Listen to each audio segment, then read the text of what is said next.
vamos a escuchar ahora sobre algunas mujeres también, ¿verdad? Es un tema quizá nuevo, donde solamente hemos oído mucho tiempo acerca de hombres que participaron en la reforma, pero en esta tarde tenemos a la misionera Berenice Reséndiz Sales, que nos va a estar platicando sobre mujeres, cómo Dios también usó mujeres para llevar a cabo su propósito divino. Hermana Berenice, el micrófono es suyo. Me pidió que compartiera un poco acerca de las mujeres en la Reforma Protestante.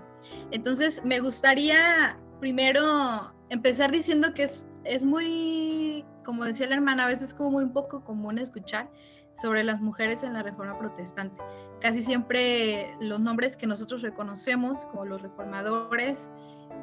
incluso también muchos de los textos que tenemos,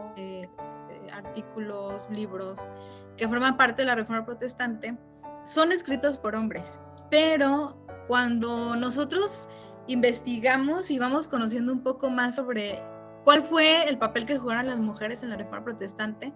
nos damos cuenta de que realmente fue muy, muy importante y fue muy trascendente, más allá de lo que a veces nosotros siquiera imaginar. Nombres de mujeres, ahorita voy a compartir algunos con ustedes, pero me gustaría hablar de que cuando nosotros hablamos de las mujeres en la Reforma Protestante, hablamos de muchos nombres que no están. Hay muchos nombres que nunca ni siquiera fueron dados a conocer, porque el tiempo y la sociedad en la que se desenvuelve todo el movimiento de la Reforma Protestante es un tiempo en el que todavía existía mucho este asunto de no dar derecho y no dar lugar a las mujeres. Es un tiempo en el que todavía incluso, déjenme que les diga que incluso aún los reformadores, como los que ahorita mencionaban nuestros hermanos, aún muchos de ellos estuvieron en contra de que las mujeres aparecieran sus nombres, de que pudieran publicar sus escritos. Entonces, esto es lo que nos limita en cuanto a la información que tenemos sobre las mujeres. Pero qué bueno que se estén dando la oportunidad de poder sacar a la luz, ¿no?, algunas mujeres, de poder dar a conocer que también hubo escritos, que también hubo tratados teológicos, que también hubo momentos en los que mujeres aparecieron en defensa incluso de los reformadores. Hubo muchas mujeres que dieron su vida, que fueron o se convirtieron en mártires de la Reforma, y que dieron su vida también en defensa incluso de los reformadores, o sea, de los varones que tuvieron que presentarse frente a estas dietas, que tuvieron que presentarse para defender sus obras, para defender sus tratados teológicos. Hubo mujeres que estuvieron atrás de ellos, hubo mujeres que estuvieron respaldándolos económicamente, que estuvieron respaldándolos con ayuda moral, es decir, mujeres influyentes de ese tiempo que eran esposas de reyes, que eran esposas de personas muy, muy importantes dentro de la sociedad, y ellas fueron quienes estuvieron como dando este respaldo hacia diferentes reformadores y prerreformadores. Entonces, seguramente es muy poco común, o a lo mejor recordamos una o dos mujeres nada más dentro de la Reforma, pero hubo mujeres en toda Europa que estuvieron participando en esto. Entonces, me gustaría mencionarles el caso de 3 mujeres que fueron parte de la Reforma, y digo solamente 3 porque hay muchísimas otras,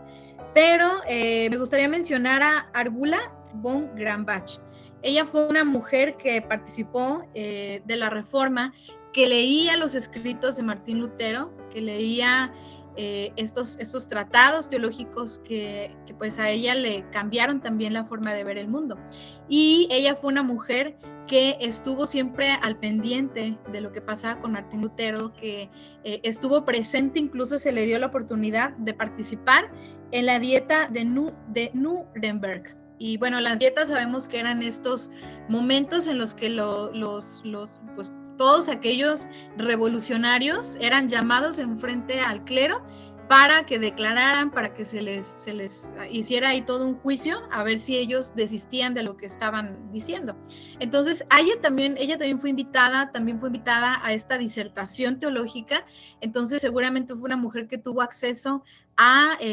las letras, que tuvo acceso a la educación, por lo tanto, también tuvo la oportunidad de poder desarrollar esta carrera teológica de manera un poco más formal. Pero también hubo otra mujer que es una mujer que también tuvo tanta trascendencia, porque, como les digo, el papel de la mujer en la Reforma Protestante no siempre fue el estar al frente de estudios teológicos o de movimientos teológicos, no porque no quisieran, no porque no pudieran en cuanto a sus capacidades intelectuales, sino porque en ese tiempo todavía el acceso a la cuestión de lectura, de traducciones y de todo esto no estaba permitido para mujeres, ¿no? O sea, incluso ellas ni siquiera tenían permitido publicar libros. Entonces, es complicado que podamos encontrar nosotros tratados de mujeres porque no se les permitía. Pero hubo una mujer que se llamaba Margaret Prus. Ella fue una editora que sobre todo estaba viviendo en Hamburgo. Hamburgo fue una ciudad en la que existía un poco más de libertad para que los reformadores, los prereformadores pudieran no solamente desarrollar estos manifiestos, sino que también los pudieran imprimir, porque sabemos que también un punto muy importante, algo que fue determinante en la Reforma Protestante, fue el caso de la imprenta, ¿no? Cuando llega la imprenta, pueden entonces ellos tener acceso a hacer estas copias y que se expanda por toda Europa y más allá de Europa. Entonces, ella, Margaret Prus, fue una mujer que venía de una familia de editores, su papá era editor, sus hermanos eran editores, su esposo fue editor, y ella también fue editora, buscó tener y mantener esta imprenta que tenían con familia, y ella lo que hacía era ayudar a los prereformadores, a los reformadores, a las mujeres y a los hombres a sacar, a imprimir todo lo que ellos tenían escritos de todo este movimiento de la Reforma Protestante. Entonces, fue una mujer que estuvo en un punto estratégico muy importante, que arriesgó su vida sin lugar a dudas, porque ella sabía que el tipo de literatura que ellos estaban produciendo la ponía a ella pues en una situación de mucho riesgo,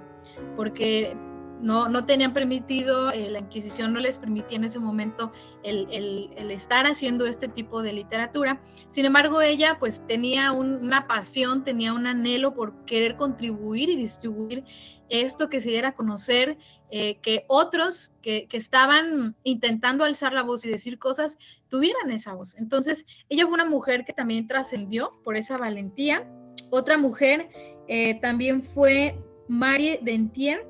que ella era de Bélgica, era una monja agustina. Y algo que quiero también mencionar, y que a lo mejor lo voy a decir un poquito más al ratito, muchas de estas mujeres venían también precisamente de conventos. Muchas de estas mujeres tuvieron educación de este tipo, monástica, y aprendieron al mismo tiempo,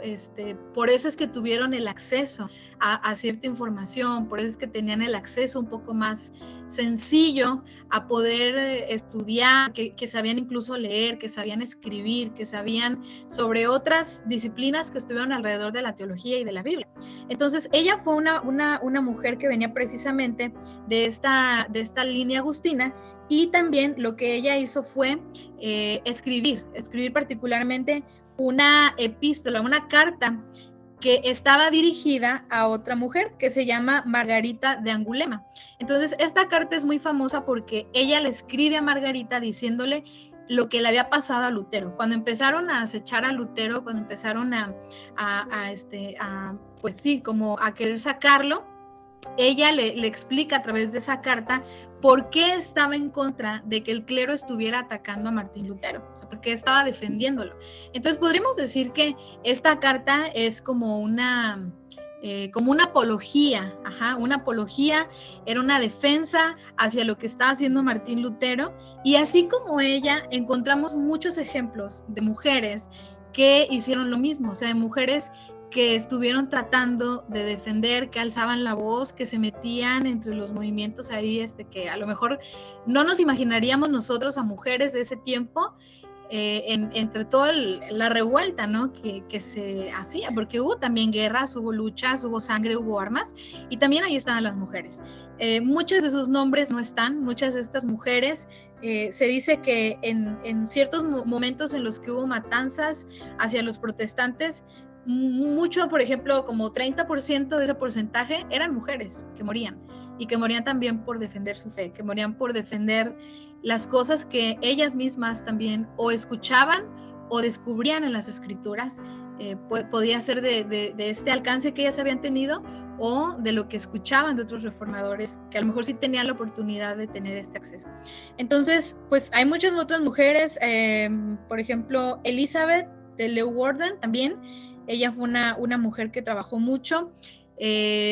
No sé, hay muchos otros nombres, pero bueno, les dejo esos, y en caso de que también quisieran más información, que quisieran más nombres y eso, también me pueden decir y con gusto les comparto.